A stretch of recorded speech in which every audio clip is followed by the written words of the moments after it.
Hey guys, Martin from in-person computers, and today we have another custom build. This is a Lian Li case that I've done, so let's go ahead and jump into it.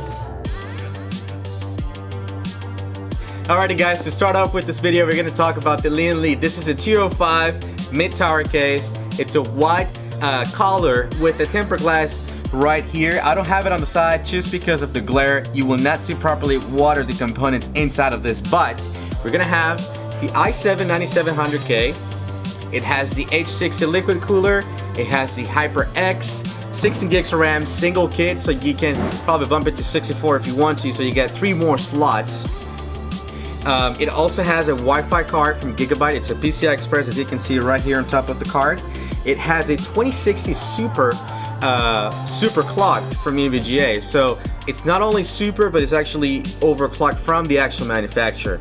Now for the power supply, we went with a 750 watt EVGA bronze. It's a BQ, and this is plenty of power for what it will use. You don't need nothing too extreme, nothing too crazy. If you plan to upgrade, you have plenty of room sitting on your power supply, and it also has a 5-year warranty if I'm not mistaken. Now the new power supplies, if you get gold, platinum, or I forget the last one that they just released, you actually get a 10-year warranty, so you can tell how good of a quality you're getting out of the new power supplies that are coming out there. And if you plan to do the RTX 3000 series, you will get the power out of it.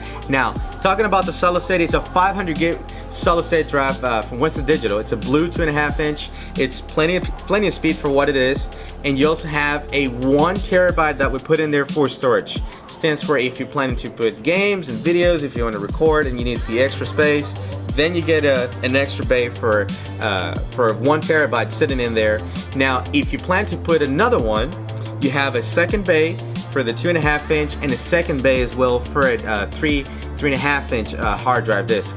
Now, this particular board comes with 2 slots for NVMEs. Stands for if you want to upgrade to an NVMe in the future, you will have the option. The first option will be at the very top, at the board right there, just below the actual cooler.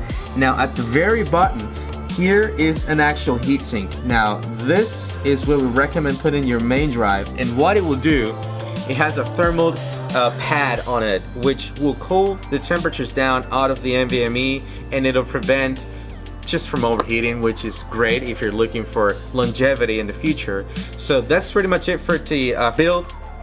And if you guys have any questions on this particular build, we always can customize it for you guys. We had a couple of questions previously where people, oh, can you switch the video card, or can you put this RAM, I don't want that RAM, or something like that. We can do that for you guys. And for those who like the air cooler, we also support air cooler people. We actually use a Noxious. Now this main video is liquid cooler. We're focusing on that at the moment. So like I said, if you have any questions, you can leave your comments down below. Thank you for watching.